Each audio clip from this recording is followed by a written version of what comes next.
टूटी गुड़िया एक भयानक हिंदी कहानी है जिसमें एक पुरानी गुड़िया और उसके आसपास के घटनाओं को रहस्यों को उजागर किया गया है। यहाँ पर एक संक्षिप्त लेखन प्रभावशाली भूतिया कहानी प्रस्तुत की जा रही है।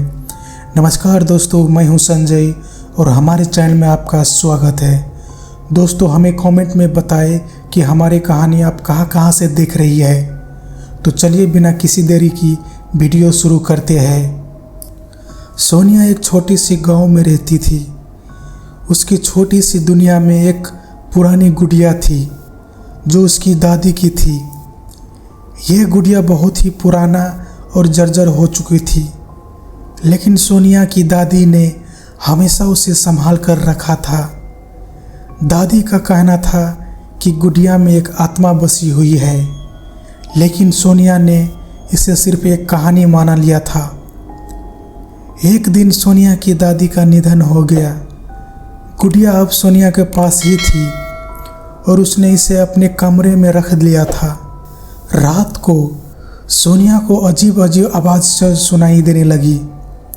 उसे लगा जैसे गुड़िया रात के समय खुद ब खुद हिलती डुलती रहती है। वो अपने डर को नकराते हुए सोने की कोशिश करती है। एक रात जब सोनिया नींद में थी, उसने देखा कि गुड़िया की आंखें चमक रही है। वो धीरे धीरे अपनी जगह से हट रही है। सोनिया ने डरते डरते देखा कि गुड़िया उसके पास आ रही है। वो कांपते हुए उठी और गुड़िया को वापस अपनी जगह पर रखा, लेकिन जब वापस बिस्तर पर गई तो गुड़िया फिर से अपनी जगह से हिल रही थी। अगली सुबह सोनिया ने गांव के बुजुर्गों से गुड़िया के बारे में पूछा। एक बुजुर्ग महिला ने बताया कि गुड़िया में एक आत्मा बसी हुई है जो हमेशा अपने खोए हुए शरीर को तलाश करती रहती है। वो आत्मा दादी की थी और अब जब दादी नहीं रही तो आत्मा में गुड़िया माध्यम से संपर्क कर रही है। सोनिया ने फिर से गुड़िया को ध्यान से देखा और महसूस किया कि उसकी स्थिति बदल हुई है। उसने तय किया कि गुड़िया को गांव के मंदिर में ले जाएगी और वहां उसकी आत्मा को शांति प्रदान करेगी। मंदिर में गुड़िया को विशेष पूजा और अर्चना के बाद रखा गया। उसके बाद से सोनिया को गुड़िया से कोई अजीब आवाज़ें नहीं आई और उसी रात शांति से बीतने लगी। इस घटना के बाद सोनिया ने समझ कि गुड़िया की आत्मा को शांति देने के उसके आसपास का माहौल भी शांत से भरा गया।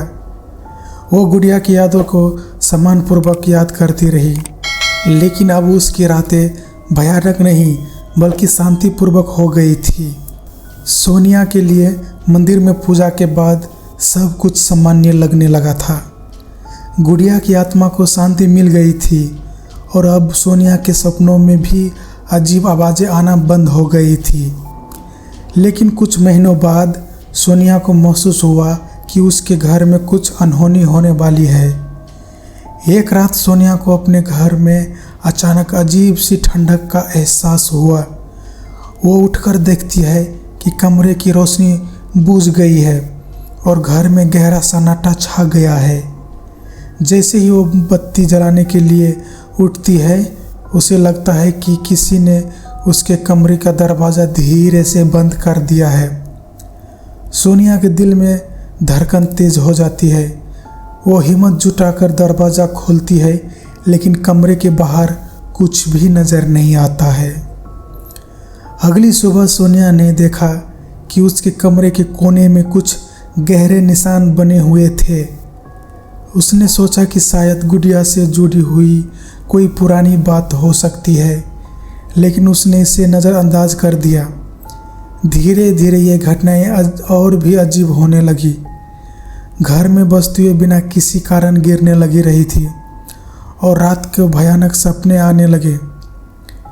एक दिन सोनिया ने महसूस किया कि कुछ पुरानी चीज़ें अपने आप घर में बदल रही है, जैसे कि गुड़िया का चेहरा बदलने लग रहा हो या उसकी आंखों में एक अजीब सी चमक हो। उसने फिर से गांव के बुजुर्गों से मदद मांगी।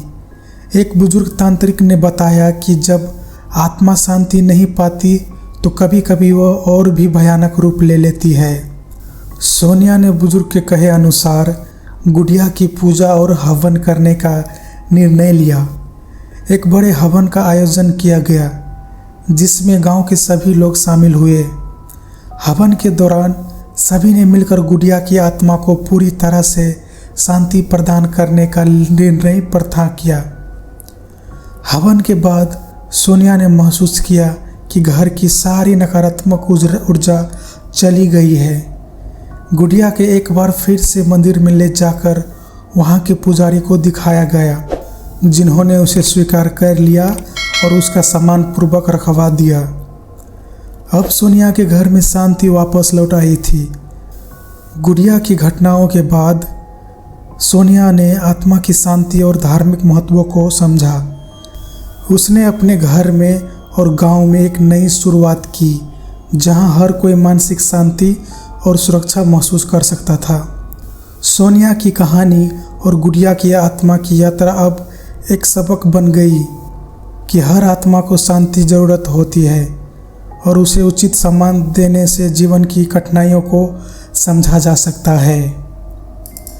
गुड़िया की पूजा और हवन के बाद सोनिया का घर शांत हो गया था। उसने सोचा कि अब उसकी ज़िंदगी सामान्य हो जाएगी, लेकिन कुछ अजीब घटनाएं फिर से शुरू हो गई। एक रात जब सोनिया सो रही थी, उसे महसूस हुआ कि उसके बिस्तर के पास कोई खड़ा है। उसने नींद में ही आंखें खोली, लेकिन वहाँ कोई नहीं था।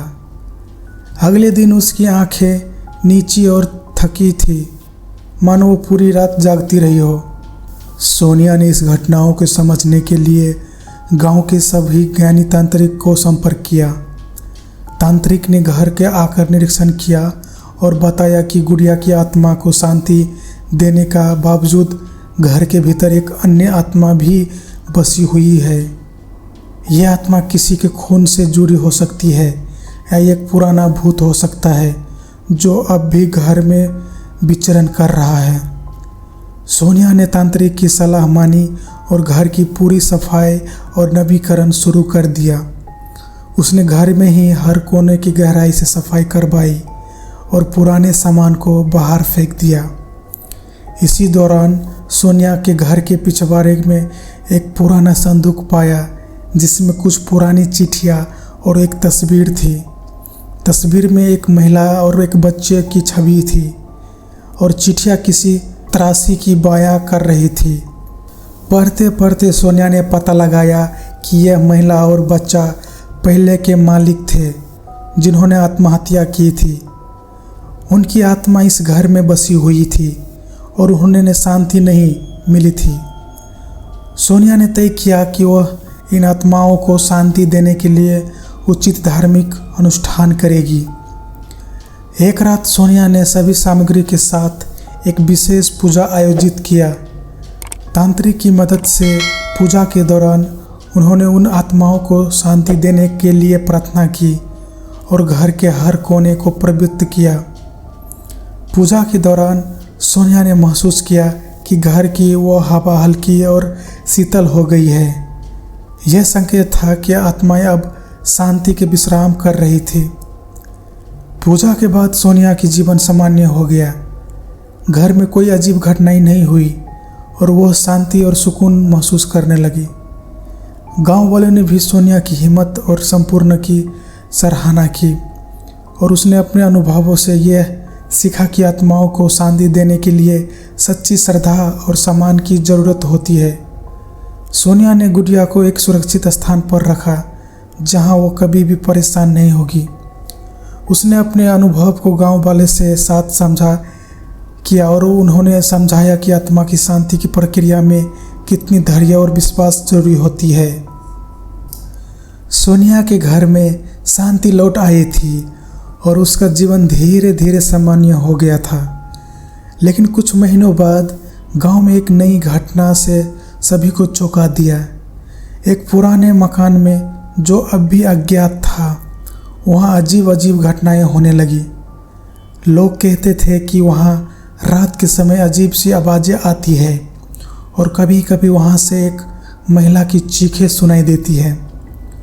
सोनिया ने सोचा कि शायद इस मामले में भी कुछ आत्मा की ही भूमिका हो सकती है।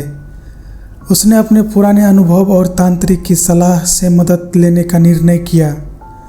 तांत्रिक ने बताया कि यह मकान पहले एक अमीर व्यापारी का था, जिसने अपने व्यापार में और अंत में वहाँ की आत्माएं दुखी हो गई थी। सोनिया और तांत्रिक ने उस पुराने मकान में जाने का फैसला किया। रात के समय दोनों ने मकान का निरीक्षण किया और वहाँ के हर कमरे और कोने को सावधानीपूर्वक देखा। मकान में अजीब सी ठंडक और एक हवाई सनसनी महसूस हो रही थी। तांत्रिक ने महसूस किया कि यहाँ की आत्माएं भी शांति की प्रतीक्षा कर रही थी।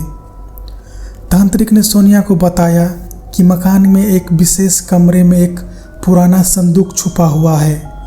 संदूक में कुछ महत्वपूर्ण वस्तुएं और दस्तावेज हो सकती है, जो आत्माओं को शांति देने की मदद कर सकती है। सोनिया और तांत्रिक ने संदूक को खोजा और पाया कि इसमें कुछ पुराने दस्तावेज और एक खून से सने कपड़े और एक पारिवारिक फ़ोटो था। दस्तावेजों से पता चला कि व्यापारी की पत्नी और बच्चे की हत्या उसकी व्यापारिक धोखाधड़ी के कारण हुई थी। उनकी आत्माएं अभी भी न्याय की प्रतीक्षा कर रही थी। सोनिया ने तांत्रिक की सलाह पर उस संदूक को एक सुरक्षित स्थान पर रखा और एक विशेष पूजा और हवन का आयोजन किया। पूजा के दौरान तांत्रिक ने सभी वस्तुओं को और आत्माओं को सम्मानपूर्वक विदाई दी। पूजा की प्रक्रिया के बाद वहाँ का हवा हल्की शांत हो गई। आत्माओं ने शांति की प्रतीक्षा और वो अब वह स्वर्ग की ओर बढ़ने के लिए तैयार थे। इस घटना के बाद पुराने मकान में भी शांति और लौट आई थी। अब रात के समय वहाँ जाने से डरते नहीं थे और मकान की अजीब घटनाएं पूरी तरह से बंद हो गई। सोनिया ने अपने अनुभवों को समझा और किया और बताया आत्माओं की शांति के लिए सही समय पर और सही तरीके कदम उठाना कितना महत्वपूर्ण होती है। सोनिया की कहानी अब गांव की एक प्रेरणा बन गई थी। अतीत की आत्माएं भी शांति की पात्र होती है। उसने अपनी ज़िंदगी को फिर से एक नई दिशा दी और गांव में अपने अनुभवों को सभी आत्माओं और शांति का महत्व को समझाया। वो जानती थी कि हर आत्माओं को शांति मिलनी चाहिए और उसके अनुभव में उसे यही सिखाया कि कभी कभी अज्ञात घटनाओं के पीछे भी सिर्फ शांति तलाश होती है। अगर आपको ये कहानी अच्छी लगी दोस्तों, तो हमारे चैनल को सब्सक्राइब कीजिए और हमें कमेंट बॉक्स में बताएं कि आप ये वीडियो कहाँ से देख रहा है। तो आज की वीडियो में बस इतना ही दोस्तों। मिलते हैं अगले वीडियो में। तब तक के लिए गुड बाय और टेक केयर। धन्यवाद।